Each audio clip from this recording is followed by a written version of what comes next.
Over the last couple of weeks, as our minyanim have been limited in capacity, we have confronted the issue of how many people must be ready to begin Shemoneh Esrei at the same time in order to be considered Tefillah B'tzibor.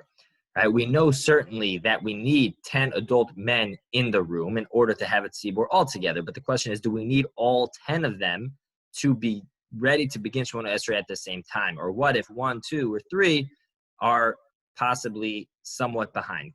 Do we need to wait for them, or can we still daven and be considered Tefillah B'tzibor? So the Mishnah Berurah writes in Siman Samech Tes that according to the Magen Avram, if there is a rov tzibor, the majority of a minyan, which would be 6, is that it is considered kimo tzibor gamor. It is considered to be like an entire tzibor, fully considered to be tefillah b'tzibor. Seemingly, this is based off the concept that we have of rubo kikulo, that when we have a majority of something, that we oftentimes consider that as if it's the entire thing. So here, if we have a majority of a minyan, we would consider that to be an entire minyan. However, elsewhere the Mishnah Berurah indicates that perhaps we need all 10 to be starting together to have a full consideration of Tefillah B'tzibor. So Rav Moshe Feinstein says strongly that Tefillah B'tzibor is only when we have 10 people, 10 men beginning Shemoneh Esrei at the same time. If there's less than that, even if there's 10 in the room, but if there's fewer than 10 beginning Shemoneh Esrei at the same time, that's not considered Tefillah B'tzibor. So what does the Mishnah Berurah mean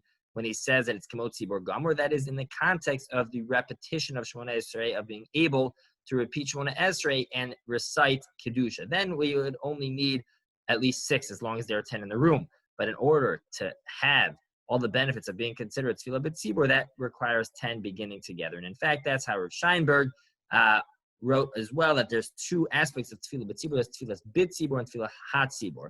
That as long as we have 10, even if we don't have 10 starting, but we have 10 in the room, then we get the benefit of being considered Tefillah B'tzibor, having Tefillah in the context of a Tzibor. However, Tefillah HaTzibor, davening together of a Tzibor, the joint davening itself, is only satisfied when we have 10 actually beginning together. And Rav Dessler, Rav Scheinberg quotes Rav Dessler that in Kelm they were very makbid to start precisely together with 10 people.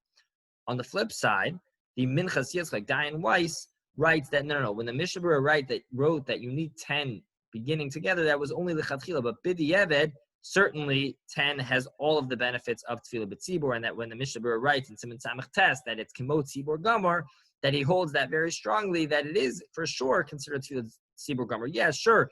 Lechatchila, ideally we should try to have 10, but if we are unable to for any particular reason, then 6 certainly would be considered full Tefillah B'tzibor. So the question really is, how pressing of a need is it? Right? Certainly, if it's just a few extra moments that we can wait and no one is in a particular rush and there's not a particular reason to start with fewer than 10, then it is definitely ideal to wait and try to be able to start Shemoneh Esrei together with 10 people as a full tzibor.